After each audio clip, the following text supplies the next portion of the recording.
মাই god,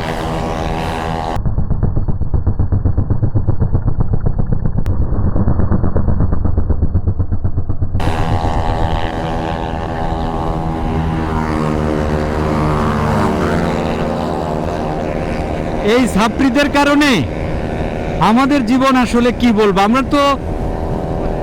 আমি তো এখনই ভয়ে মানে কি বলবো, বাতাস মেরে চলে গেছে আমার সাইড দিয়ে, সর্বনাশ। আল্লাহ আল্লাহ আল্লাহ আল্লাহ, তুমি এদের হেদায়েত দাও আল্লাহ।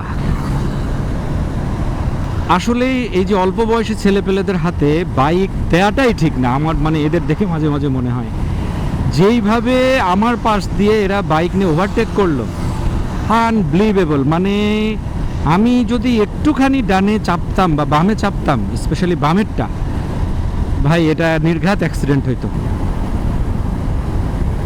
আমার এখন উচিত হবে একদম বাম ঘেঁষে 50-60-এর স্পিডের ভিতরে এই রোড কোনো রকম পার করতে পারলে আমি বাঁচি।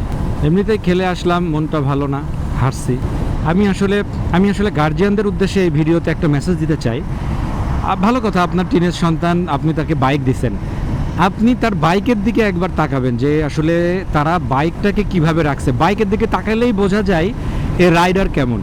বেশিরভাগ এই ধরনের সাপ্রি বাইকার এবং টপ স্পিড যারা মানে চালায়, টপ স্পিডে যারা এই ধরনের রেস করে, ড্রাগ রেস করে, এদের বেশিরভাগ বাইকে আমি দেখছি এরা মডিফাইড করে ফেলে গাড়ি। এমনভাবে মডিফিকেশনটা করে দেখলেই সাপ্রিদের মতো লাগে, একদম নাম্বার 1 সাপ্রি। তো আপনারা যারা গার্জিয়ান আছেন, আপনারা মাঝে মাঝে শুধু না, বাইক নিয়ে যখন ঢোকে আপনার সন্তানটা, বাইকের দিকে একবার তাকাবেন।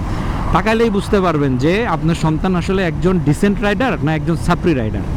তো যখনই দেখবেন গাড়ি উল্টাপাল্টা মডিফিকেশন করছে, আপনি বুঝে নেবেন আপনার এই ছেলে রাস্তায় উল্টাপাল্টা বাইক চালায়। এইটা আপনাকে বুঝতেই হবে, এবং আপনারা বুঝেনও আমি শিওর, কিন্তু আপনারা এগুলো নিয়ে গুরুত্ব দেন না। ও যখন সন্তান মরবে তখন আপনারা বুঝতে পারবেন। সমস্যা তো আপনার সন্তান মরলে আমাদের ভাই কোনো সমস্যা নাই, সমস্যা তখনই যখন আপনার সন্তানের কারণে আমরা মরবো, অন্য কোনো রাস্তার পথচারী মরবে, অন্য কোনো গাড়ির যাত্রী মরবে। সমস্যা হচ্ছে তাদের জন্য। যে সমস্ত বাবা মারা আছেন যে দেখেন আপনার সন্তান বাইকটাকে এমনভাবে মডিফিকেশন করছে, পিছনের মাঠঘাট রাখে নাই, সামনের হেডলাইট খুলে ফেলছে, উল্টাপাল্টা আপনার হচ্ছে ক্র্যাশ গার্ড লাগাইছে, তখনই আপনি বুঝে যাবেন যে এই ছেলে মোটেও ভালো রাইডার না। হ্যাঁ, এক ধরনের ছেলেপেলে আছে যারা স্ট্যান্ড যারা করে তারা এই ধরনের করে, বাট স্ট্যান্ড করাটাও আমি মনে করি যে এক অর্থে ঠিক না। হ্যাঁ, এই স্ট্যান্ড এক্সপেরিমেন্টটা ওরা এই ধরনের রোডে করতে যে আশেপাশের অন্যান্য গাড়ির যাত্রীদের মৃত্যুর কারণ হয়ে যায়। খুবই ভয় পাইছি আমি, মানে এখন হ্যাঁ মানে ভয় আমি আসলেই পাইছি। যেভাবে আমাকে ওভারটেক করে গেল দুই পাশ থেকে, আমি প্রথমে ভাবছিলাম যে ডান দিক থেকে এত জোরে যাচ্ছে, আমি ভাবলাম যে না, তাহলে আমি একটু বামে চাপবো। আমি যখনই বামে চাপার মানসিকতা নিচ্ছি বা চিন্তাটা আসছে, তখনই বাম দিয়ে একটা বেরোইছে, মানে বাতাসটাও তো আমি টের পাইনি, এমনভাবে গেছে।